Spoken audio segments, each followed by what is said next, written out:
오늘 말씀은 잠언 23장 19절부터 35절, 제목은 진리를 사되 팔지 말라입니다. 솔로몬은 아버지 다윗으로부터 귀한 유산을 물려받았습니다.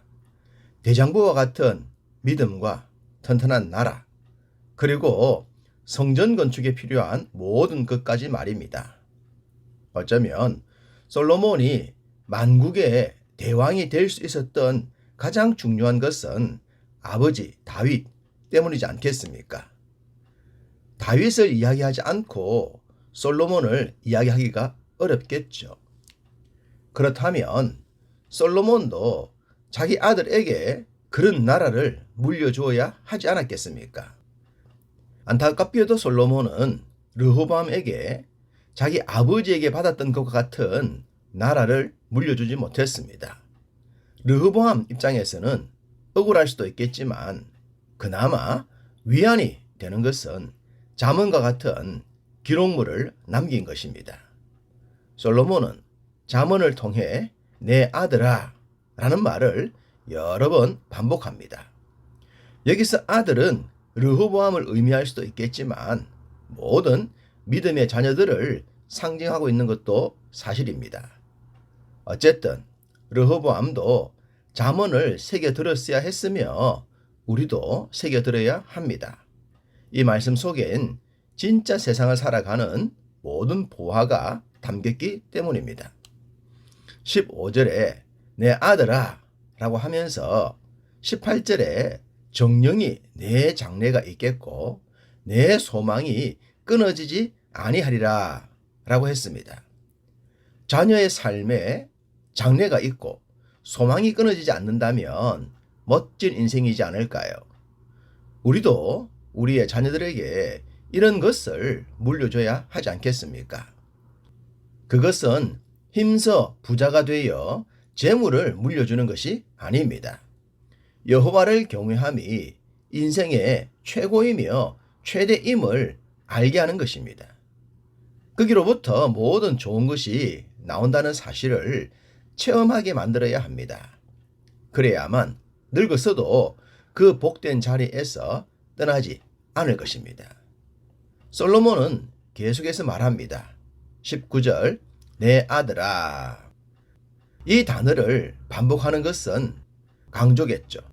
아무리 강조해도 지나치지 않는 것, 그것은 자녀를 향한 가르침일 것입니다. 왜 부모가 되면 잔소리가 많아질까요?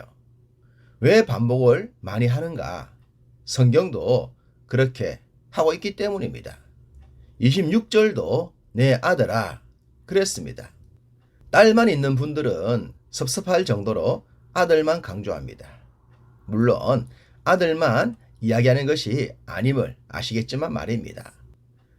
솔로몬은 아들의 이름을 부르면서 술에 대한 이야기를 많이 합니다. 술을 즐기는 자들과 사귀지 말라고 합니다.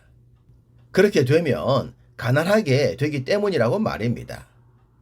영화나 TV를 보면 술 먹는 장면이 멋지게 그려지곤 합니다.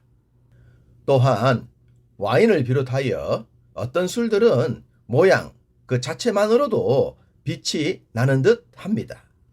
31절 포도주는 붉고 잔에서 번쩍이며 순하게 내려가나니 너는 그것을 보지도 말지어다. 술의 아름다움을 표현한 것 같은데요. 결론이 뭡니까? 그것을 보지 말라고 했습니다.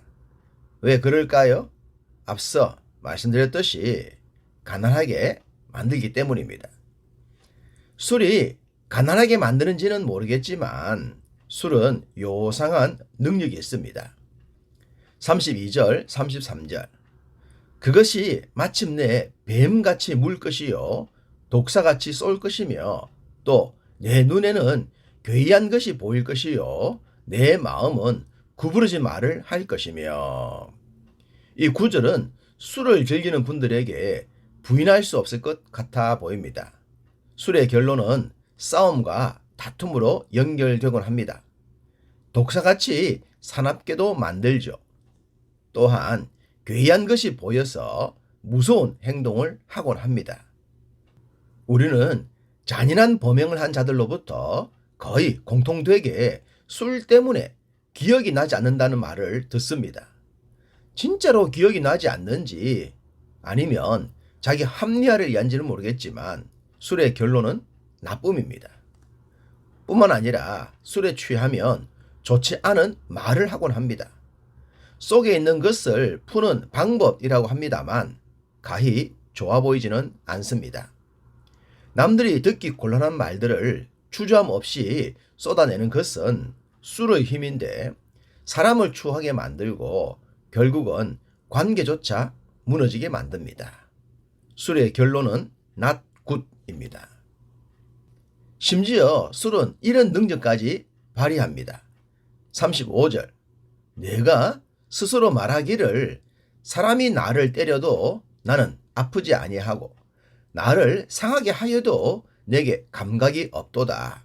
내가 언제나 깰까 다시 술을 찾겠다 하리라.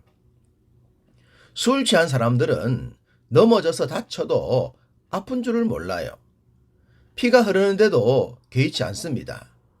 평상시 같으면 피 할 텐데 말입니다. 감각이 무뎌짐을 넘어 없을 정도라고 합니다. 그러니 살인 행위와 같은 음주운전도 마구 범하는 겁니다. 많이 배웠다는 의사도 인기 있는 연예인들도 권력을 가진 정치인들도 구별이 없습니다. 모두가 감각 없는 무생물과 같습니다. 어떻게 사고를 낼 수 있고 사람을 죽일 수 있다는 생각을 하지 못할까요? 그게 술의 능력입니다. 그리고 또다시 이렇게 말합니다. 내가 언제나 깰까 다시 술을 찾겠다 하리라 라고 말입니다. 굳이 알코올 중독이라고 하지 않더라도 술은 매번 이런 행위를 반복하게 합니다. 그러니 가난해지는 것은 어쩌면 당연지사이지 않겠습니까? 술엔 좋은 점도 있죠. 건강에 도움을 주기도 하고 울적한 마음을 달래기도 합니다. 그것은 적당한 수준을 지켰을 때 가능합니다. 유럽인들 중엔 맥주 한 병 시켜놓고는 하루 종일 이야기하는 경우가 많답니다. 이런 문화라면 굳이 말릴 이유가 없지 않겠습니까? 술로 낭패를 당하지 않도록 술을 조절할 줄 알아야 합니다. 23절 진리를 사되 팔지는 말며 지혜와 훈계와 명철도 그리할지니라. 이 말씀 속에 술에 관한 지침이 보이지 않습니까?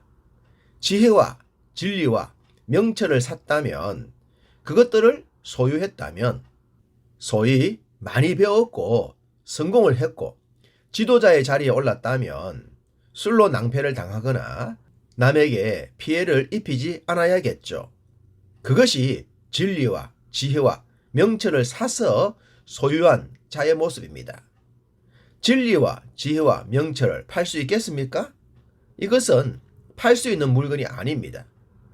그렇지만 말씀을 드렸듯이 술로 낭패를 당하는 것과 같은 행동이 진리와 지혜와 명철을 팔아버린 행위인 것입니다. 힘들게 사들인 것을 허무하게 팔아버리는 어리석음을 행치 않아야 할 것입니다. 24절 의인의 아비는 크게 즐거울 것이요 지혜로운 자식을 낳은 자는 그로 말미암아 즐거울 것이니라. 행복한 가정의 모습이 보입니다. 지혜로운 자식을 낳은 자가 곧 의인의 아비입니다. 또한 지혜로운 삶을 살아가는 자, 그가 바로 의인인 것입니다. 이들이 함께하는 가정이 행복함은 당연합니다. 자녀가 그런 삶을 산다면 모든 부모가 행복해할 것이며 모든 부모가 즐거워할 것입니다. 우리 모든 성도님들의 가정이 그러했으면 합니다. 부모가 힘써 바르게 여호와를 경외하고 자녀들이 그것을 배워 함께 여호와를 경외함으로 행복과 즐거움의 주인공이 다 되시기를 간절히 소망합니다.